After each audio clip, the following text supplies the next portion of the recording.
नमस्कार।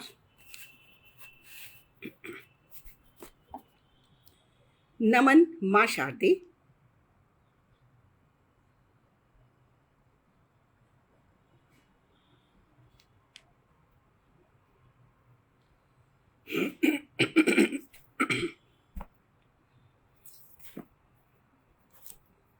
नमन माँ शारदे। नमन पटल मानवीय मूल्यों की माला। नमस्कार, शुभ संध्या, जय श्री कृष्णा, राधे राधे। मैं कुछ एक मिनट पहले हाजिर हो गई हूँ ताकि कोई तकनीकी समस्या हो तो उससे निपटारा किया जा सके।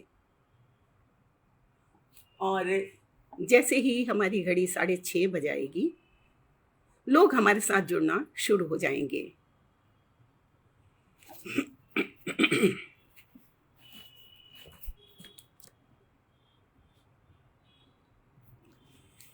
नमस्कार, शुभ संध्या, जय श्री कृष्णा, राधे राधे। मानवीय मूल्यों की माला पटल बहुत ही सकारात्मक सोच लेकर आगे बढ़ता हुआ एक पटल है जो जीवन मूल्यों को, नैतिक मूल्यों को, मानवीय मूल्यों को समाज में, देश में, दुनिया में, धरा पर स्थापित करने का भरसक प्रयास कर रहा है। कभी अपनी काव्य गोष्ठियों के जरिए और कभी अपनी चर्चा परिचर्चाओं के जरिए।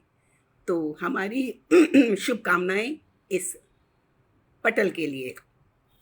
हाँ, नमन माला दीदी, आप उपस्थित हो गई हैं तो मुझे बड़ी हिम्मत मिल रही है। मैं 2-1 मिनट पहले आ गई थी, तो आपका बहुत बहुत स्वागत करती हूँ मैं। नमन उन सभी को जो धीरे धीरे इस पटल से जुड़ेंगे या फिर इस रिकॉर्डेड लाइव को सुनेंगे। इस बार मैं काफी अंतराल के बाद इस पटल पर आई हूँ, लेकिन बड़ा अच्छा लग रहा है, बड़ा अपना सा लगता है पटल हमेशा से ही। भले ही मैं काफी दिनों के बाद आई हूँ, अपनी कुछ व्यस्तताओं में मसरूफ थी। तो माला दीदी, आपने आज मुझे यहाँ आमंत्रित किया, इसके लिए आपका तहे दिल से शुक्रिया। अगर मेरी आवाज़ कट कट कर आ रही हो तो आप मुझे बता दें ताकि मैं उसका कुछ इंतज़ाम कर सकूं। मेरी आवाज़ बराबर आ रही है?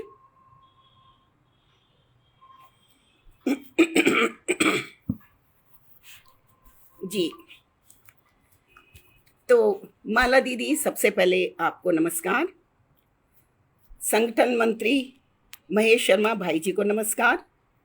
महामंत्री सुशील भैया को नमस्कार और संयोजक अनुज अशोक साहू जी को नमस्कार। हमेशा की तरह इस बार भी बहुत ही सटीक विषय लेकर पटल आया है। विषय है आत्मनिरीक्षण कर दुर्भावनाओं को दूर करें। आत्मनिरीक्षण यानी क्या, और इससे दुर्भावनाएं दूर कैसे होंगी, आइए जानने का प्रयास करते हैं। आत्मनिरीक्षण यानी अंतर्दर्शन, इंट्रोस्पेक्शन, अपने अंदर झांक कर देखना, सेल्फ ऑब्जर्वेशन, स्वयं में झांकना, अपनी मानसिक क्रियाओं का निरीक्षण, परीक्षण और विश्लेषण करना। अभी माला दीदी के अलावा जो उपस्थित हैं मैं उन्हें देख नहीं पा रही हूँ, लेकिन मेरा हृदय से उनको नमन, वंदन, अभिनंदन। कबीरदास जी कहते हैं कि जो व्यक्ति आत्मनिरीक्षण करते रहते हैं वे सहज ही ईश्वर की प्राप्ति कर सकते हैं। अब जब आत्मविश्लेषण से ईश्वर तक मिल सकते हैं तो दुर्भावनाओं को दूर हटाना कौन सी बड़ी बात है। लेकिन मुश्किल क्या है कि हम स्वयं को श्रेष्ठ, सही और परफेक्ट समझते हैं, और यहीं से शुरुआत होती है ईगो यानी अहंकार की। इस अहंकार की संतुष्टि के लिए हम फिर घिरते चले जाते हैं दुर्भावनाओं के भंवर में। रहीमदास जी लिखते हैं, बुरा जो देखन मैं चला, बुरा न मिलिया कोय, जो दिल खोजा आपना, मोह से बुरा न कोय। लेकिन हम क्या करते हैं कि दूसरों के दोष बड़ी जल्दी देखते हैं, मगर अपने दोष देखना नहीं चाहते, आत्मनिरीक्षण नहीं करते। नतीजा ये होता है कि हम बहुत सारे रिश्ते खो देते हैं। हम अपने उत्कर्ष का मार्ग अवरुद्ध कर लेते हैं। सभी साहित्य अनुरागी जनों को मैं एक बार हृदय से फिर से नमन करती हूँ और आज के इस विषय को मैं बहुत ही सहज साधारण शब्दों में हल्के फुल्के उदाहरण देकर स्पष्ट करना चाहूँगी और मुझे उम्मीद है कि मेरा वक्तव्य आपको पसंद आएगा। हाँ, तो मैं कह रही थी कि जब हम आत्मनिरीक्षण नहीं करते हैं तो क्या होता कि हम अपने उत्कर्ष का मार्ग स्वयं अवरुद्ध कर लेते हैं। रूठे सुजन मनाइए, जो रूठे 100 बार। रूठे सुजन मनाइए, जो रूठे 100 बार। रहीमन फिर पोइए, टूटे मुक्ता हार। जिस तरह मोतियों के टूटे हार से बिखरे मोतियों को हम झुककर चुन लेते हैं और फिर से उनका हार बना लेते हैं, इसी तरह रिश्तों को भी हमें संभाल कर रखना है। और अगर किसी गुणी, ज्ञानी या सज्जन से हमारा मन मुटाव हो जाए तो झुककर दंभ त्याग कर उसे मना लेना चाहिए। हो सकता है दोष हमारा ही हो, लेकिन ये पता तो हमें तब चलेगा ना जब हम आत्मचिंतन, आत्मविश्लेषण, आत्म परीक्षण करेंगे। आत्मनिरीक्षण चूंकि व्यक्ति परक होता है, अतः उसे ईमानदारी से करना भी कम मुश्किल काम नहीं होता। ठीक है कि हमारे अंदर स्वाभाविक तौर पर काम, क्रोध, मद, मोह, लोभ भरे हैं, मगर हमें देखना है कि उन पर किस तरह मानसिक नियंत्रण रखें ताकि हमारे स्वाभाविक संवेग हमारी दुर्भावना ना बन जाए। चाह गई चिंता मिटी, मनुआ बेपरवाह। चाह गई चिंता मिटी, मनुआ बेपरवाह। जिनको कछु न चाहिए वे साहन के साह, यानी जिन्हें कुछ नहीं चाहिए वे ही शहंशाहों के शहंशाह होते हैं। लेकिन होता क्या है, हमारे अंदर लालसाओं का, महत्वाकांक्षाओं का, अभिलाषाओं का एक अनंत भंडार भरा हुआ है। तो हमारे मन में चाहना ही चाहना है।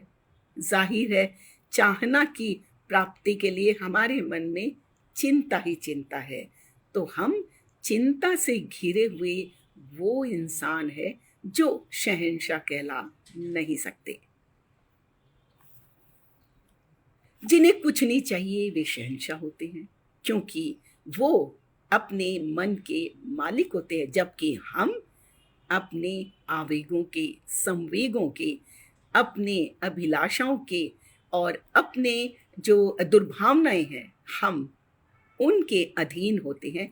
यही फर्क होता है संतोषी और जो लालची व्यक्ति है उसमें, जो दुर्भावनाओं से ग्रस्त है उसमें। इसीलिए ज़रूरी है कि अपने मन को परखते रहें, आत्मनिरीक्षण करते रहें। द स्पीकिंग ट्री में एक कहानी मैंने कभी पढ़ी थी और वो मुझे लगता है बहुत प्रासंगिक है आज के इस विषय के साथ, इसीलिए मैं उसे आप सबसे साझा करना चाहूँगी। हुआ ये कि एक मूर्तिकार ने मूर्ति बनाई। जब वो मूर्ति पूरी हो गई तो उसने अपना काम निहारा बहुत तरीके से उलट पलट दाएं बाएं ऊपर नीचे करके उसने अपनी बनाई हुई मूर्ति का मुआयना किया और वो रोने लगा। उसे रोते हुए देखकर आसपास खड़े लोगों ने कहा कि अरे मूर्तिकार, तुमने इतनी सुंदर मूर्ति बनाई है, अब काहे को रो रहे हो? मूर्तिकार बोला, मुझे इसमें कोई कमी नहीं दिख रही है, अब मेरा ज्ञान यहीं पर रुक जाएगा। इतना क्षुद्र हूं मैं कि मुझे अपनी कमी भी नहीं दिखाई दे रही। अपनी कमी न दिखना मूर्खता है, और दूसरा अगर आपकी कमी दिखाए और उसे आप धन्यवाद पूर्वक स्वीकार ना करें, वो भी महामूर्खता है।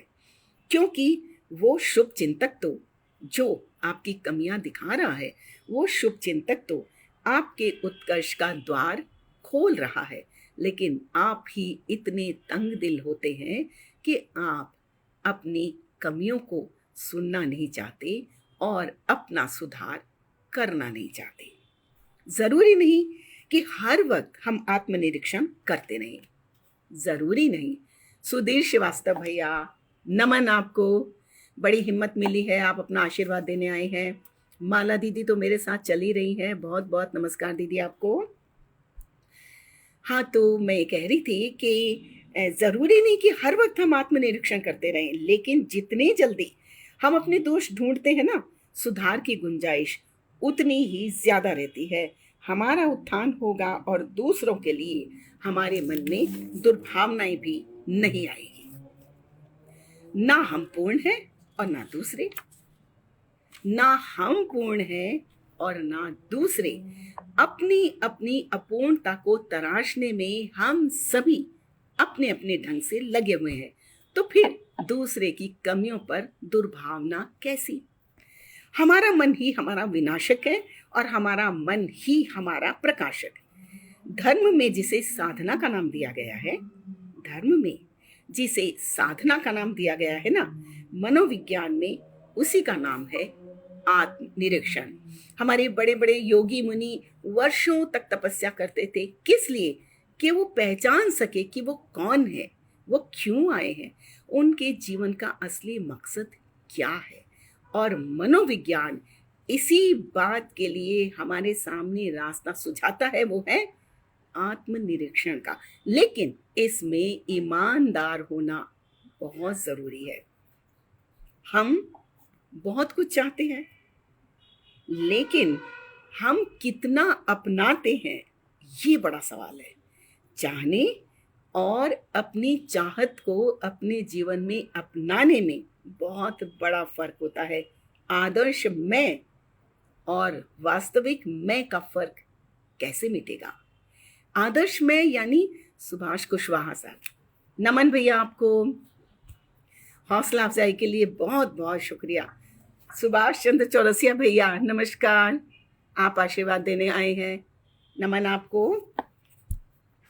तो हम बहुत कुछ चाहते हैं, चाहते बहुत कुछ है, ठीक है, चाहना अच्छी बात है, लेकिन जो हम चाहते हैं उसे हम जीवन में कितना आत्मसात करते हैं, असली सवाल वो है। आदर्श मैं और वास्तविक मैं, इन दोनों का द्वंद्व हमेशा चलता रहता है, लेकिन जरूरत है इनके फर्क को मिटाने का। गीता में श्री कृष्ण कहते हैं, उद्धरे दात्मना आत्मानम नात्मानवसादयेत, उद्धरे दात्मना आत्मानम नात्मानं वसादयेत, आत्मेव ही आत्मनो बंधु आत्मेव रिपु आत्मनः। यानी अपने द्वारा अपना उद्धार करें, पतन ना करें, क्योंकि आप ही अपने परम मित्र भी हैं और आप ही अपने परम शत्रु भी। श्री कृष्ण स्पष्ट तौर पर घोषणा करते हैं कि मनुष्य को अपना उद्धार अपने द्वारा ही करना चाहिए। कैसे? आत्मनिरीक्षण द्वारा। अगर आत्मोत्कर्ष चाहिए, यानी हमको अगर अपना उत्कर्ष चाहिए, तो आंतरिक शक्तियों को हमें स्वयं जगाना होगा।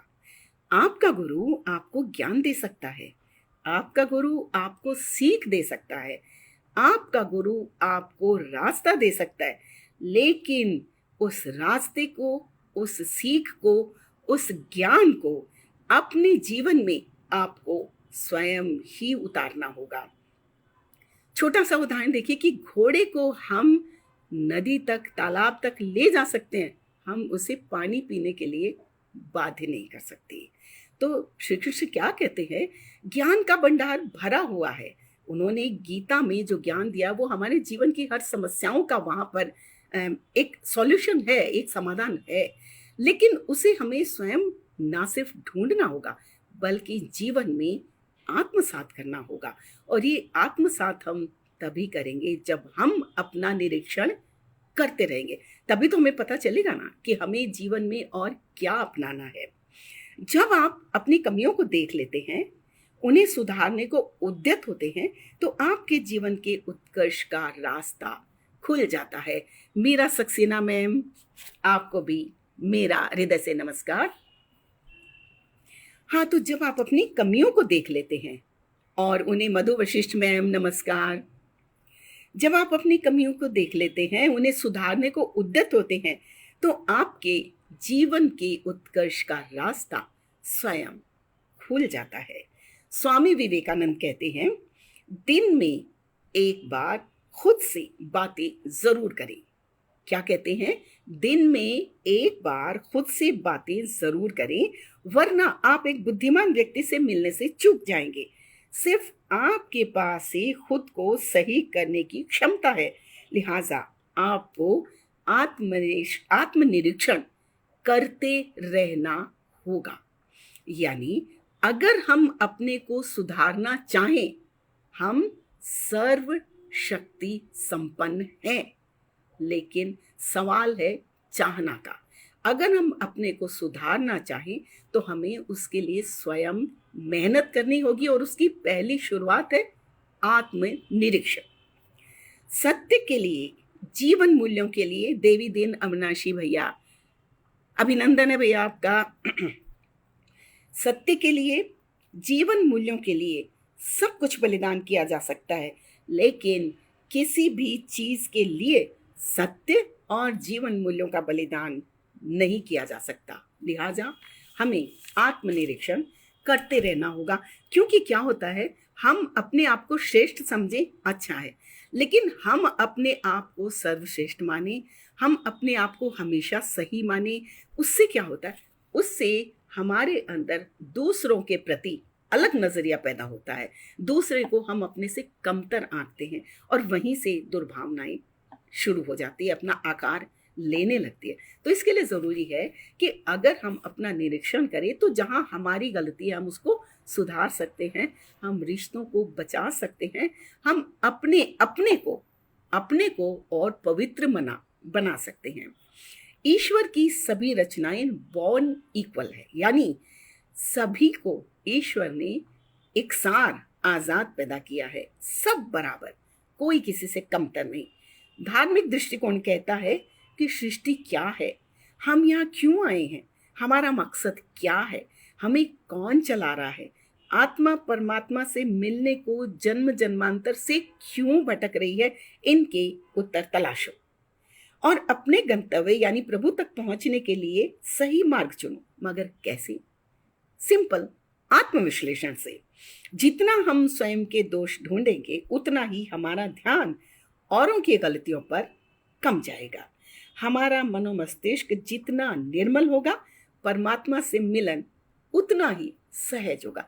यानी आप देखिए, आत्मनिरीक्षण का मार्ग इतना सटीक, इतना सशक्त, इतना सुंदर मार्ग है कि वो दुनियावी दुर्भावनाओं से तो दूर कर ही सकता है, वो तो आपको परमात्मा तक के निकट ले जा सकता है। तो समझिए कि सारी सांसारिक कमियां तो इससे दूर की ही जा सकती है। और ये सबसे बड़ी बात है कि जब हम आत्मविश्लेषण करते हैं तो ये हमें जो है झुकना सिखाता है कि जहाँ हमारी गलती है हम उसको मान ले, हम उसको सुधार ले। तो ये जो मार्ग है वो हमें विनम्रता सिखाता है और हमें अपने और नज़दीक लाता है। जब हम अपने आप को परखते रहते हैं तो हमें पता चलता है कि हम कितने पानी में हैं, हम क्या हैं, हमें अपने आप को कितना तराशना है, हमें और अपने आप को कितना सुधारना है। तो अंततो गत्वा ये मार्ग हमारा ही ज़्यादा भला करने वाला है, और लगे हाथों दुनियावी रिश्ते, दुर्भावनाओं से दूरी, ये सब बोनस के रूप में हमें मिलते रहते हैं। माया मोहिनी है, माया भ्रमित करती है, मगर हमें आत्मचिंतन करते हुए स्वयं निश्चित करना है कि हमारा माया पर अंकुश होगा या फिर माया का हम पर अधिकार होगा। और ये तभी संभव होगा जब हम निरीक्षण, परीक्षण, मनन, चिंतन से अपने आप की परख करते रहे। ब्रह्मांड की सारी शक्तियां ही हमारी है, बस उन्हें हासिल करने के लिए हमें अपनी सीमाओं का, अपनी योग्यताओं का निरीक्षण, परीक्षण, मूल्यांकन करते रहना पड़ेगा। दुर्भावनाओं को डिलीट करके मन की बैटरी को गति देनी होगी। आत्मनिरीक्षण द्वारा उसे रिफ्रेश करते रहना होगा और अपने तन रूपी मोबाइल का बटन अपने नियंत्रण में रखना होगा। तभी जीवन भी सच्चा होगा और जीवन की खुशियां भी सच्ची होगी। तो चलते चलते एक स्वरचित रचना आपके समक्ष रखती हूँ। उम्मीद है आपका आशीर्वाद मिलेगा मुझे। ये रचना लिखी तो मैंने कुछ समय पहले है, लेकिन ये इन्हीं बातों को लेकर है कि हमारे अंदर द्वंद्व चलता रहता है। जो स्वयं अपनी परख करते हैं उनमें भी एक द्वंद्व, अंतर्द्वंद चलता है, और जो परख नहीं करते हैं उनमें तो सांसारिकता को लेकर द्वंद्व प्रतिद्वंद चलता रहता है। हम उलझे रहते हैं सवालों में। तो हमारा मन अर्जुन है और हमारे सवालों के जवाब देने वाले हैं कृष्ण, या मान लीजिए गीता। तो ये एक संवाद है किसका? आत्मा का परमात्मा से, या इंसान का भगवान से। कहीं शून्य में भटक रहा है निपट निरंकुश मन मेरा, सूझे ना कुछ समझ न आए घोर निराशा ने घेरा। कभी कभी क्या होता है, हम आत्मनिरीक्षण करते हैं तो भी हमारे सामने अपनी बहुत सारी कमियां आती है और हम ये समझ नहीं पाते कि हम कहाँ से शुरू करें। और अगर हम आत्मनिरीक्षण नहीं करें तो समझिए हम दुर्भावनाओं की भंवर में हम फंसे ही रहते हैं। तो भ्रमित मन पूछ रहा है कि कहीं शून्य में भटक रहा है निपट निरंकुश मन मेरा, सूझे ना कुछ समझ न आए घोर निराशा ने घेरा। मोह माया में उलझा है मन, तू ही राह दिखा देना, चंचल मन को शांत करे वो गीता पाठ सुना देना। अर्जुन बन मैं तुझे उड़ीकू, बन जा तू सारथी मेरा, सूझे ना कुछ समझ न आए घोर निराशा ने घेरा। ये है व्यथित मन की चिंता, उसके सवाल, या कि अर्जुन के सवाल कृष्ण से। अब श्री कृष्ण क्या जवाब देते हैं? सुख दुख हो या जय पराजय सब में रहना एक समान। सुख दुख हो या जय पराजय सब में रहना एक समान। प्रतिकूल से ना घबराना, कर्म रहे तेरी पहचान। जीवन नाम है मुक्ति का, क्यों लालच ने इसको घेरा। कर परित्याग कामना का, बस हो निष्काम कर्म तेरा। अब लालच हमें कब घेरता है? जब हम दुर्भावनाओं में फंसे होते हैं, जब हमको पता चलता है कि हमारी कुछ सीमाएं हैं, दूसरे की भी कुछ सीमाएं हैं, हमारी कुछ खामियां हैं, दूसरे की भी कुछ खामियां हैं। तो अधिकांशतः हमारे अंदर दूसरों के लिए दुर्भावनाएं कम आती है, क्योंकि हम इस सत्य से परिचित होते हैं कि यहाँ संपूर्ण कोई नहीं है। तो जीवन नाम है मुक्ति का, क्यों लालच ने इसको घेरा। कर परित्याग कामना का, बस हो निष्काम कर्म तेरा। आगे कहते हैं कृष्ण की ज्ञान समान पवित्र नहीं कुछ आत्मचिंतन कर नादान। ज्ञान कब आएगा? जब हम आत्मचिंतन करेंगे। ज्ञान समान पवित्र नहीं कुछ आत्मचिंतन कर नादान। नश्वर तन है अमर आत्मा, आत्मा की कर ले पहचान। कर परित्याग हर एक चिंता का, मुझ तक आना लक्ष्य तेरा। फिर ना तुझे जकड़ पाएगा जन्म मरण का ये फेरा। सुनंदा वानखड़े मैम, नमस्कार आपको। आखिरी 4 पंक्तियां सुनेगा कि सब धर्मों को छोड़ दे बंदे मेरी शरण में आ जाओ। सब धर्मों को छोड़ दे बंदे मेरी शरण में आ जाओ। एक अनेक का भेद रहे ना, निज में ही मुझको पाओ। कर्मण्येवा अधिकारस्ते, कर्म नहीं छूटे तेरा। कर्मण्येवा अधिकारस्ते, कर्म नहीं छूटे तेरा। जब भी मुझे पुकारेगा बन जाऊंगा मैं सारथी तेरा। तो देखिए ना, आत्मनिरीक्षण, आत्म परीक्षण, अपनी कमियां ढूंढ के जब हम ईश्वर की शरण में भी जाएं तो ईश्वर भी हमें गले लगाने को, हमें अपने में आलिंगनबद्ध करने को, अपने चरणों में हमें स्थान देने को उद्यत रहते हैं। तो कहाँ से दुर्भावना आएगी हमारे मन में। तो प्रदीप मिश्र अजनबी, प्रदीप सर आपको नमन। मतलब इतने गुणी जन आए हैं पटल पर, वाकई बड़ा अच्छा लग रहा है, बहुत हिम्मत मिलती है। और मैं सबसे दरख्वास्त करूंगी कि हो सकता है आप मेरे विचारों से सहमत ना हो, मैं बहुत गुणी हूं नहीं, लेकिन जहां कुछ कमी नजर आए आप कृपा करके मेरा अनुग्रह स्वीकार करके आप मुझे ये बताएं कमेंट करके, ताकि मैं अपनी लेखनी को, अपने सोच को और बेहतर बना सकूं। तो मैं कह रही थी कि जो आत्मनिरीक्षण है बहुत अच्छी और निहायत व्यक्तिगत चीज़ है, निहायत व्यक्तिगत। और जब हम ईमानदारी से आत्मनिरीक्षण कर रहे होते हैं तो हम स्वयं के बहुत करीब होते हैं। दिन भर हम दुनिया के शोर शराबे में भरे रहते हैं, बहते रहते हैं एक ऐसी अनजान डगर पर जिसकी शुरुआत कहाँ है और जिसका अंत बिंदु, समापन बिंदु कहाँ है हमें नहीं पता। लेकिन जब हम आत्मनिरीक्षण करते हैं तो हम अपने बहुत करीब होते हैं। और जैसा मैंने अभी बताया कि स्वामी विवेकानंद जी कहते हैं कि दुनिया की इस भाग दौड़ में दिन में कुछ समय अपने से जरूर मिलो, अपने से जरूर बतियाओ, क्योंकि आपकी हर शंका का, हर समस्या का समाधान सिर्फ आपके पास है। दूसरे के पास समाधान है भी तो उसे अपनाना आपको है। और अगर आप किसी अच्छी चीज को अपनाएं उससे पहले ये मानना जरूरी है कि आपके पास वो अच्छाई नहीं है, आपको उस अच्छाई को आत्मसात करना है। तो यही आत्मनिरीक्षण बहुत बहुत बहुत महत्वपूर्ण हो जाता है। और अगर ये ईमानदारी से किया जाए तो ईश्वर और जो ब्रह्म है उसका फर्क भी मिट जाएगा, क्योंकि आत्मनिरीक्षण करता सामने वाले में ईश्वर को ही देखता है। हम सब एक ही परमात्मा की संतान हैं।